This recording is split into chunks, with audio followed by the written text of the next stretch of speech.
시간에는 부모 눈을 감는다라는 주제를 가지고 주의 말씀을 함께 듣도록 하겠습니다. 며칠 전 유튜브를 통해서 지휘자 정명훈 씨를 검색하였더니 2018년도 9월에 예술의 전당에서 한 오케스트라와 협연한 것이 있었습니다. 잠시 것을 보았는데 지휘자 정명훈 씨가 지휘를 하면서 눈을 뜰 때도 있었지만 눈을 감을 때가 상당히 많았습니다. 지휘자는 단원들을 이끌기 위해서 단원들의 모습을 세심히 살펴야 함에도 불구하고 정명훈 씨는 눈을 감을 때가 많았습니다. 왜 눈을 감았을까 생각해 보았습니다. 그런데 지휘하는 정명훈 씨만이 아니라 간혹 홀로 연주하는 이들도 역시 눈을 감을 때가 많습니다. 피아노 연주하는 이도 그렇고 또 바이올린 연주하는 이들도 눈을 감을 때가 상당히 많습니다. 사실 눈을 감으면 악보를 볼 수도 없고 자신의 손의 움직임을 정확하게 볼 수 없기 때문에 실수할 가능성이 많습니다. 그럼에도 불구하고 연주하는 이들은 눈을 감습니다. 그런데 생각해보면 연주하는 이들만은 아니죠. 간혹 방송에 나와서 맛을 감별하던 이들이 나오는데 그들도 음식을 먹으면서 눈을 감을 때가 상당히 많습니다. 우리는 그럴 때 묻게 되죠. 음식을 입으로 먹지 눈으로 먹냐.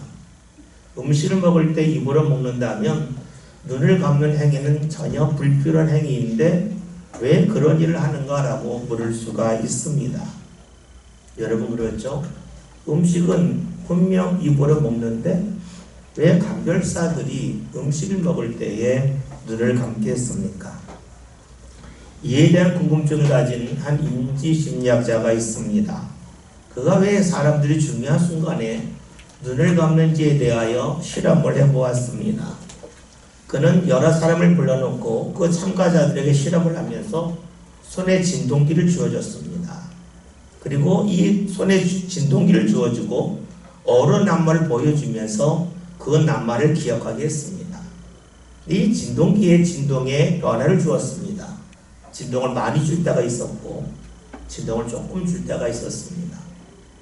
실험을 끝나고 보았더니 손에 진동이 많이 있었을 때에는 사람들이 보았던 단어를 잘 기억을 하지 못했습니다. 반면에 진동이 약했을 때에는 사람들이 본 단어를 많이 기억을 했습니다. 이를 통해서 이 심리학자는 이런 결론을 내렸습니다. 사람의 시각과 사람의 촉각이 관계가 있다는 겁니다. 촉각이 예민해지면 사람의 시각이 그만큼 줄어든다는 거죠. 반면에 촉각이 떨어지면, 즉 진동이 적게 나타나면 사람들이 시력이 더욱더 좋아져서 볼 것을 마음껏 본다는 겁니다. 즉 손의 감각이 우리 눈에 영향을 미친다 하는 것입니다. 다시 말하면 시각과 촉각이 반비례한다 하는 것이죠. 그 이유가 어딨냐면 사람의 뇌에서는 두 가지를 함께 하기 어렵다는 겁니다.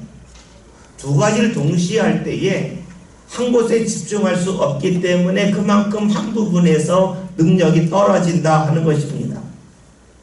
여러분 그렇기에 사람들이 무언가 자신이 집중하고자 할 때에 어딘가 몰입하고자 할 때 하는 일이 있습니다. 그것은 눈을 감는 겁니다. 눈을 감음을 통하여 시각을 차단함을 통하여 자신의 몸에 있는 다른 감각을 더욱더 발전시키고 예민하게 만듭니다. 이렇게 본다면 지휘자 정명훈 씨가 지휘할 때 눈을 감는 이유를 알 수가 있습니다. 자신의 청각을 더욱더 예민하게 하기 위하여 눈을 감는다는 거죠. 음식을 감별하는 이들이 음식을 먹으면서 눈을 감는 이유도 여기 있습니다. 눈을 감음을 통하여 시력을 차단함을 통하여 자신의 미각을 보다 분명하게 하기 위함입니다. 이를 통하여 알 수 있는 것이 있습니다. 사람은 자신이 무언가 중요하다고 여기는 부분이 있으면 눈을 감는다는 겁니다. 또 다른 말로 한다면 자신이 무언가 붙잡고자 한다면 자신에게 정말로 소중한 것이 있다면 여기에 몰입하기 위하여 다른 감각을 차단하고 다른 감각을 버린다 하는 겁니다.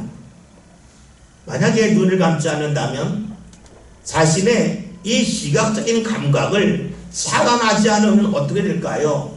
청각을 발전시킬 수 없습니다. 촉각을 발전시킬 수 없습니다. 미각도 발전시킬 수 없습니다. 여러분, 눈을 감는다고 하는 것은 의도적으로 무언가를 보지 않는 겁니다. 눈을 감는다고 하는 것은 무언가 포기하는 겁니다. 여러분, 그렇죠? 내가 정말로 소중하다고 여기고 이것을 붙잡고 잘 때 필요한 것은 포기가 있어야 됩니다. 내가 촉각을 발전시키고자 하려면 시각을 포기해야 됩니다. 차단해야 됩니다. 그럴 때 촉각이 발전할 수가 있고 청각도 발전할 수 있습니다. 눈을 감지 않고 모르는 것을 보면서 내가 원하는 것을 얻고자 한다면 그 사람은 지혜롭지 못합니다.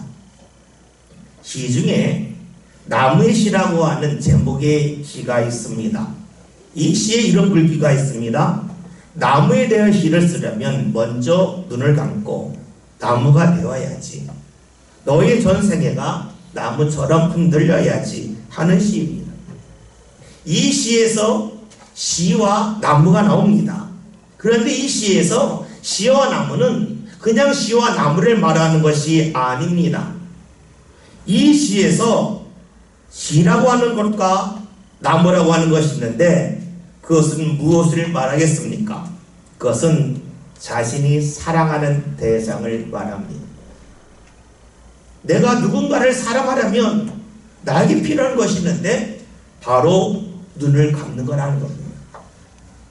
내가 누구를 사랑한다고 하면서 그 사람을 분석할 때가 있습니다.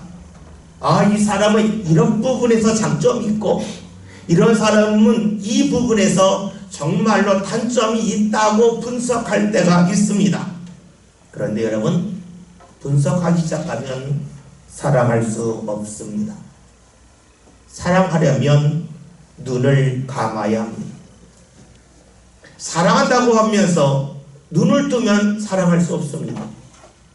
눈을 감는다고 하는 것은 우리의 육체의 눈을 감는다 하는 뜻이 아닙니다.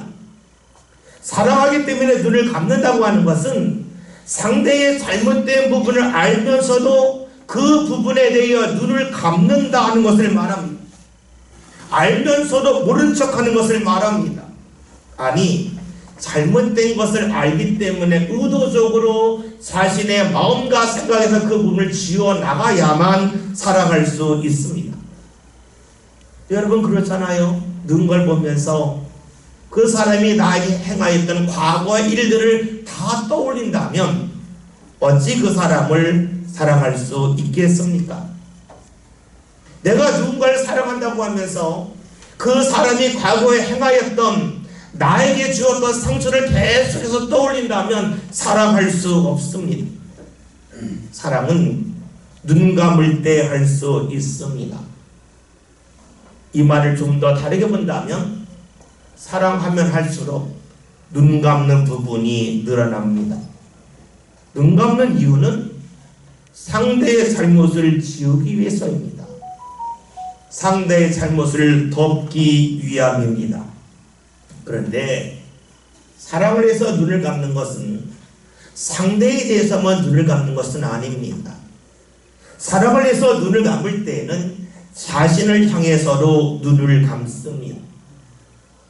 눈을 감는다는 말은 똑같지만 그 적용은 다릅니다. 상대에 대해 눈을 감는다고 하는 것은 상대의 잘못과 허물에 대해 눈을 감는다는 것이고, 자신에 대하여 눈을 감는다고 하는 것은 내가 원하는 것에 대하여 눈을 감는 것을 말합니다. 여러분, 그렇잖아요. 여러분이 누군가 사랑하는 사람을 만나면 특징이 있습니다. 선택권을 상대에게 줍니다. 사랑하는 사람을 만나서 내가 이거 하고 싶은데 너도 하자라고 말하지 않습니다. 사랑하는 사람을 만나면 선택권을 상대에게 줍니다. 뭐 먹고 싶냐? 어디 가고 싶냐? 하는 것을 묻습니다. 내게 원하는 것이 하나도 없기 때문이 아니에요. 내게 원하는 것이 분명히 있어요. 내가 좋아하는 것이 있어요. 그러나 사랑하게 되면 상대에게 선택권을 넘깁니다. 다시 말하면 내가 좋아하는 것에 대해 생각을 지어나갑니다. 눈을 감고 맙니다. 만약에 내가 좋아하는 것을 포기할 수 없다면, 내가 원하는 것이 꼭 있어야만 한다고 하면 그 사람을 사랑할 수 없습니다. 나에 대하여 눈을 감을 수 없는 사람은 그 누구도 사랑할 수 없습니다. 그렇습니다. 사랑하면 눈을 감죠. 상대의 허물에 대해 눈을 감고 내가 원하는 것에 대하여 눈을 감습니다. 그러기에 사랑의 특징이 있죠. 포기입니다. 사랑의 특징이 있죠. 버림입니다. 다른 말로 하면 눈을 감는다는 겁니다. 상대에 대해서는 나쁜 것에 대하여 눈을 감고 나에 대해서는 내가 좋아하는 것에 대하여 눈을 감습니다. 그러면 이제 우리의 삶을 돌아봅시다. 여러분에게 눈을 감는 대상이 있습니까? 즉 여러분을 사랑하는 대상이 있습니까? 반대로 여러분이 누군가를 향하여 눈을 감고 계십니까? 그 사람의 허물에 대하여 알고 있으면서도 그것을 눈 감고 지우려고 애쓰고 계십니까? 그러하다면 여러분은 누군가를 사랑하는 겁니다. 나에게 있는 허물이 분명함에도 불구하고 나에 대하여 눈을 감는 사람이 있다면 누구일까요? 제일 먼저 떠오르는 것이 바로 부모입니다. 우리가 사는 이 세상은 경쟁사회입니다. 경쟁사회라고 하는 것은 내가 누군가보다 앞서야 된다는 겁니다.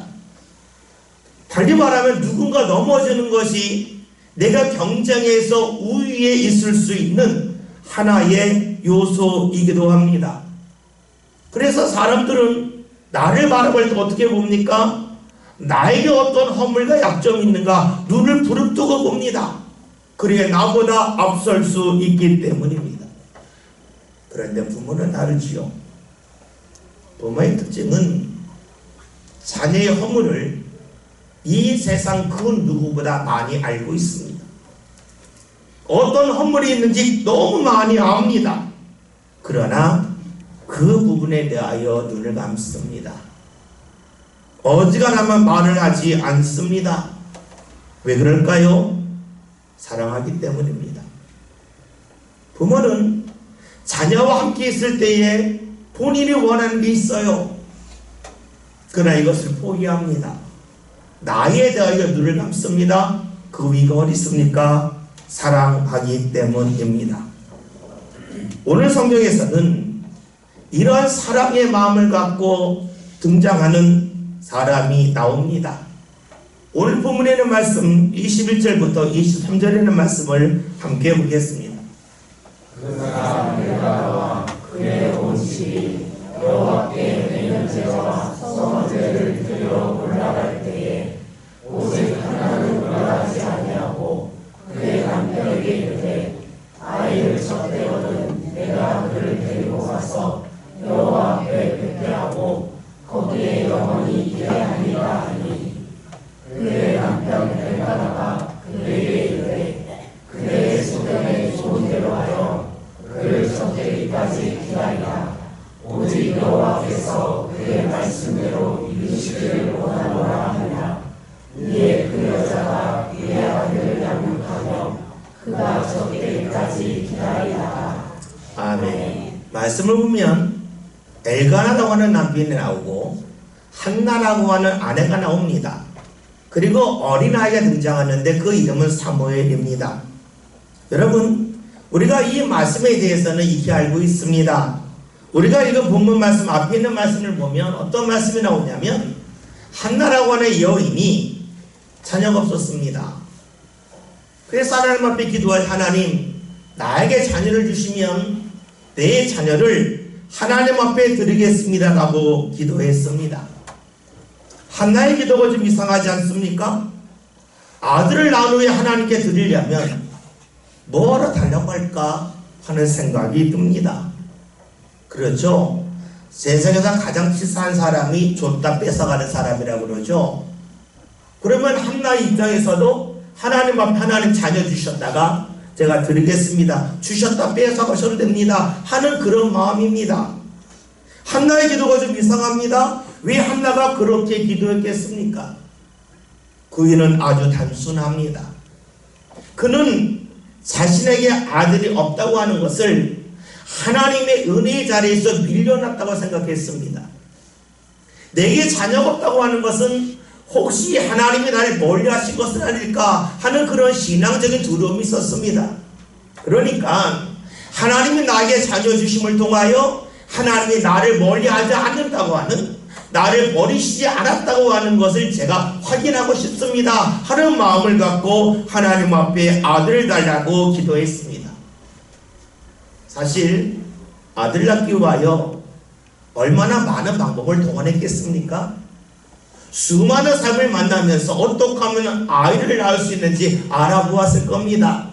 그리고 시도했을 겁니다. 그럼에도 불구하고 아들을 낳지 못했습니다. 아이를 낳지 못했습니다. 자신의 능력으로 도저히 원하는 것을 얻을 수가 없었죠.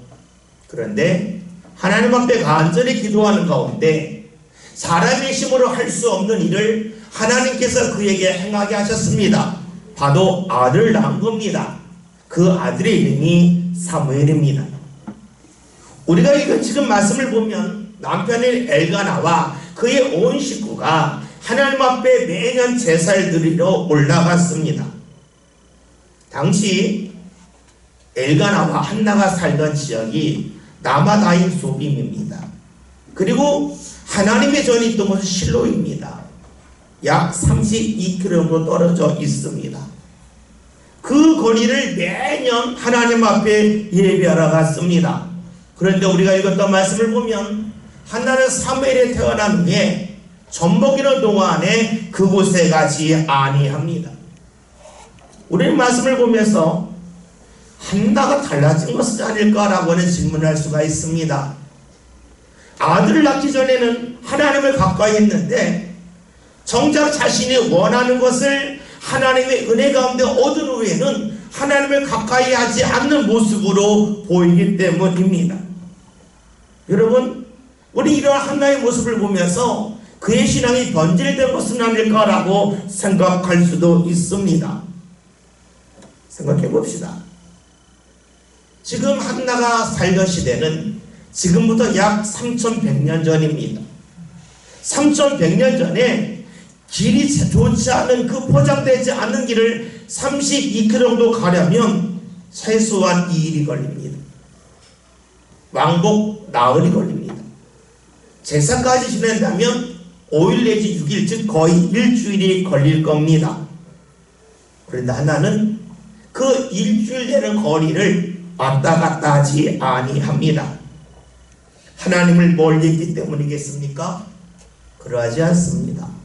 그가 그렇게 한 이유는 의학이 발달하지 않은 그 시절에 젖먹이 어린아이를 데리고 길거리를 나흘 왔다 갔다 하고 또 노숙하는 그런 삶을 살아간다면 자신의 아이가 큰 아픔에 빠질 줄을 모른다는 생각을 했기 때문입니다.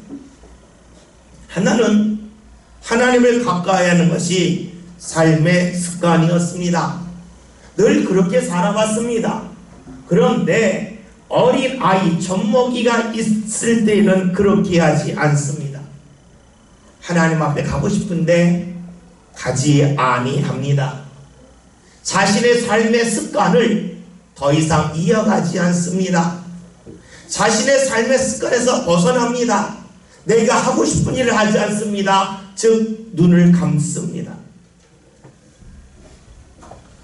왜 그렇게 했을까요? 지금 어린아이, 젖먹이 아이는 자신이 온전히 책임져야 하기 때문입니다. 만약에 젖이 아닌 다른 것을 먹어도 된다면 다른 사람에게 부탁할 수도 있습니다. 다른 사람에게 먹을 걸 주라고 할 수 있습니다. 그러나 젖먹이 있기 때문에 오직 자신이 모든 것을 감당해야 했습니다. 하나님이 주신 자녀가 제대로 건강하게 자라기 위해서 그는 하던 일을 잠시 포기합니다. 과거의 습관에서 눈을 감습니다.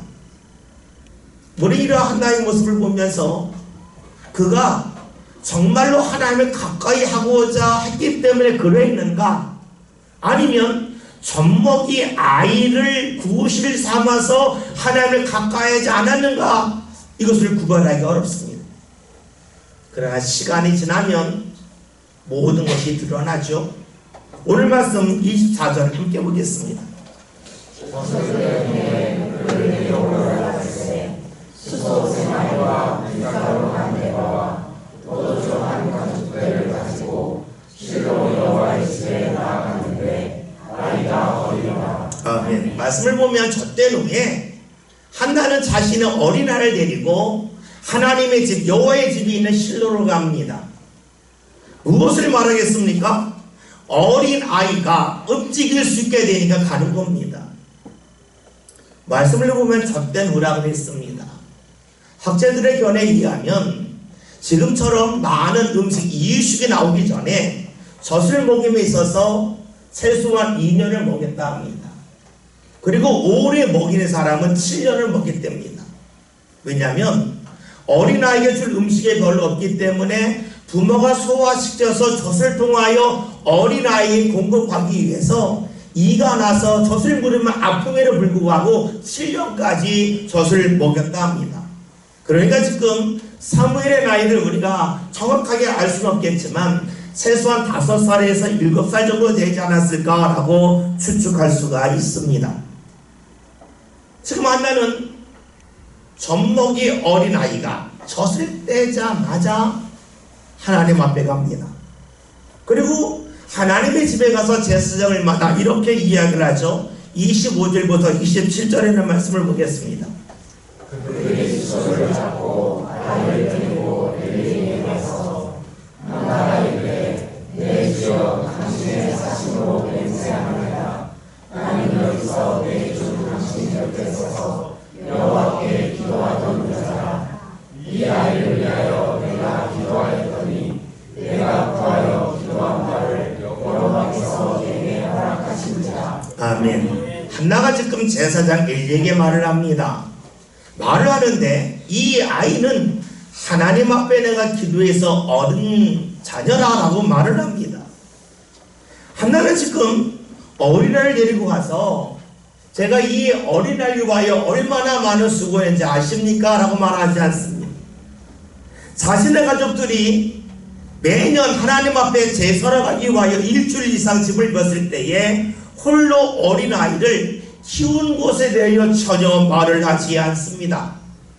다시 말하면 자신의 수고에 대하여 한마디로 하지 아니합니다. 오직 이 자녀는 하나님께서 내게 은혜로 주신 자녀, 내가 기도하여 얻은 자녀라고만 고백을 합니다. 한나의 고백 속에는 한나 자신이 없습니다. 한나의 고백 속에는 오직 하나님만이 있습니다. 알 수 있는 것이 있습니다. 한나의 삶의 중심에는 자신이 없습니다. 오직 하나님만 있습니다. 이것은 사무엘을 얻기 전에 하나님 앞에 기도했던 그 모습 그대로입니다. 하나님 앞에 자녀를 달라고 한 이유는 내가 죽은 후에 내 유산을 남겨주기 위하여 내가 나이 든 후에 나를 공양할 자녀를 얻기 위함이 아니었습니다. 내가 하나님 앞에 인정받았다고 하는 것, 하나님이 나와 함께 한다고 하는 것을 드러내기를 원했기 때문에, 알기를 원했기 때문에 자녀 달라고 했고, 그 자녀를 하나님 앞에 드린다 그랬죠. 하나님이 있었습니다. 그런데 지금도 역시 한나에게는 하나님이 있습니다. 원하는 것을 얻었기 때문에 하나님에게 등을 돌리지 않습니다.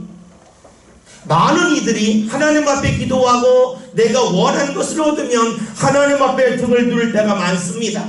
믿음이 흐려지기도 합니다. 그런데 한나는 달랐습니다.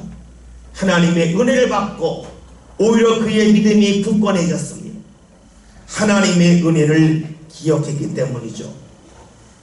그 한나가 이렇게 말을 합니다. 무엇을 할까요? 28절 봅니다. 그러므로 나도 그를 여호와께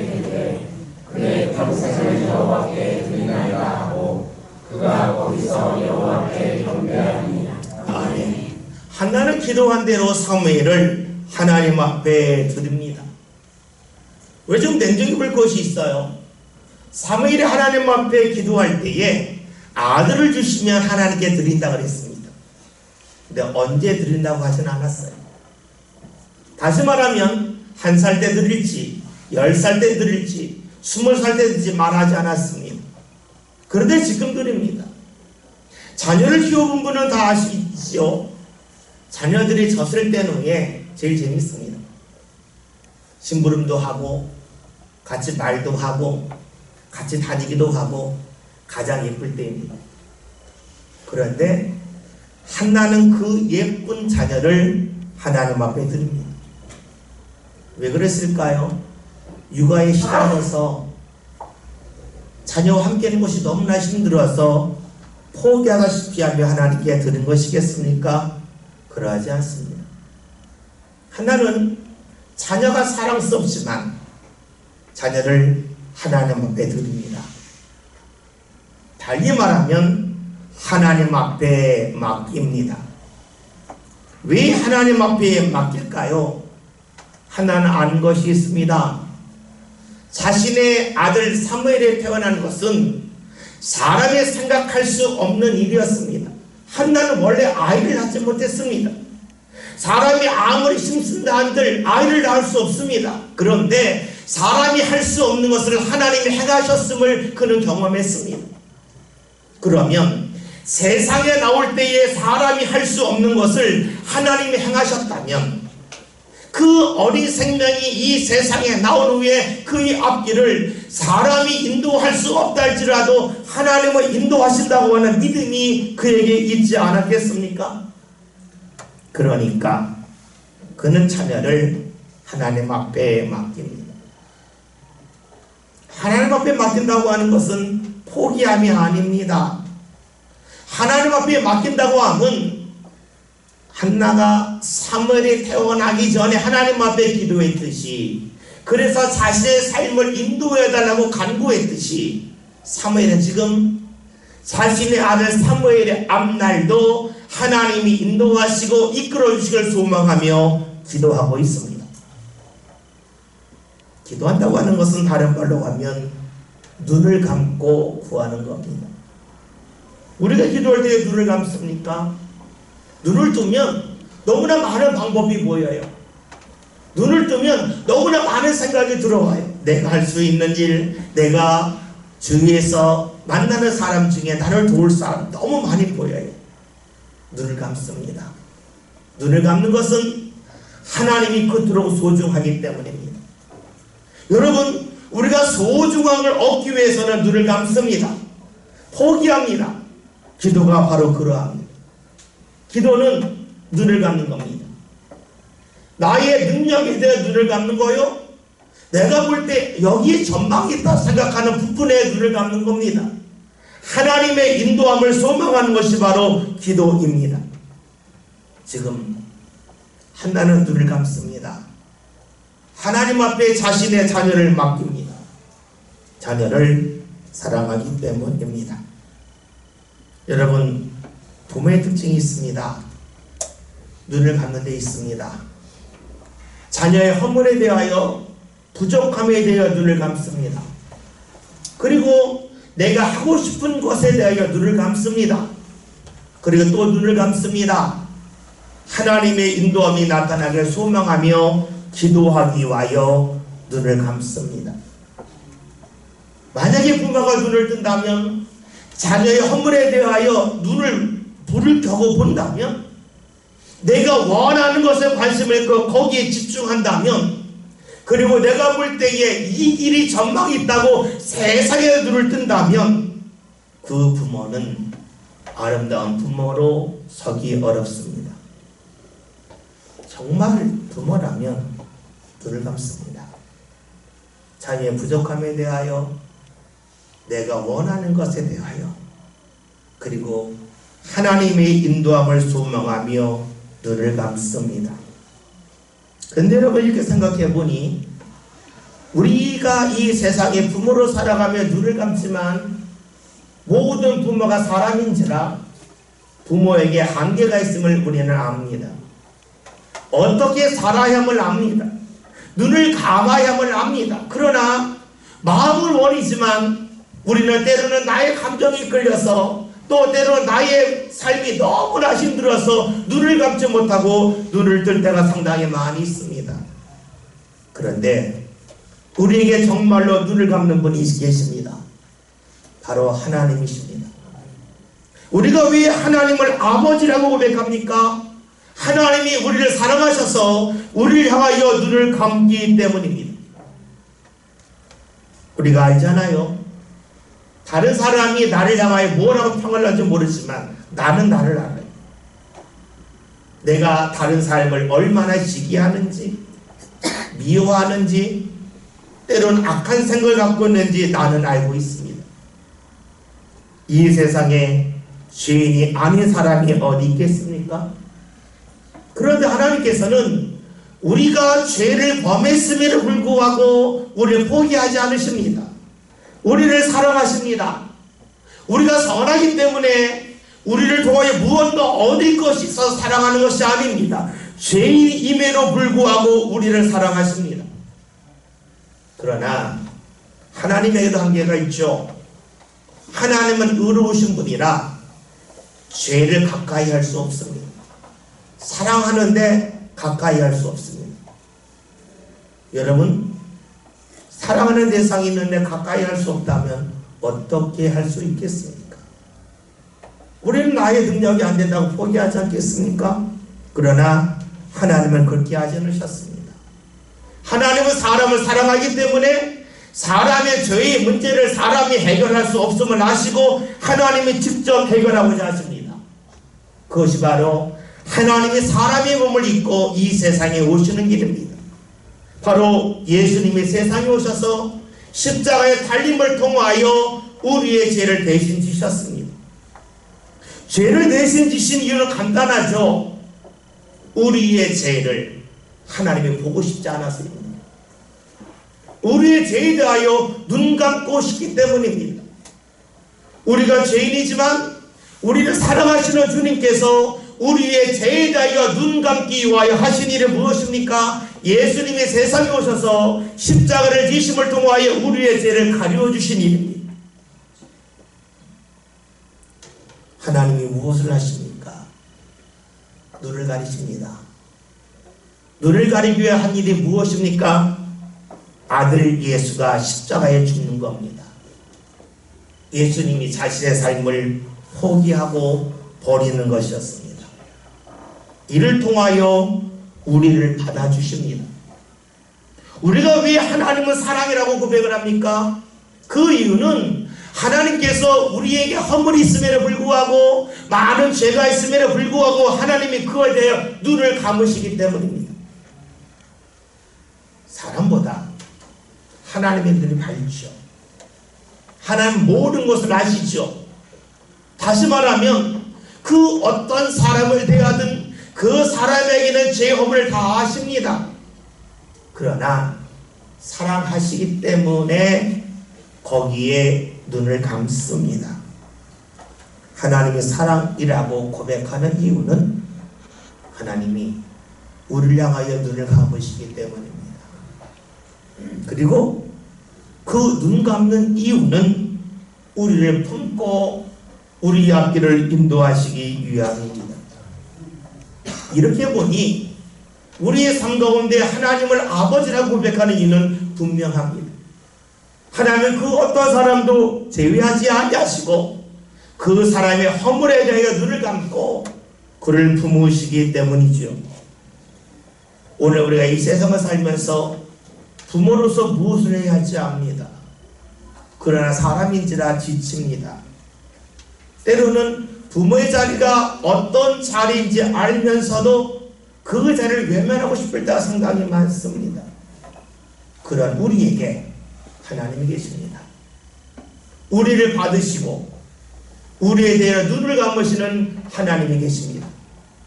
그 하나님 앞으로 저와 여러분이 나아갑시다.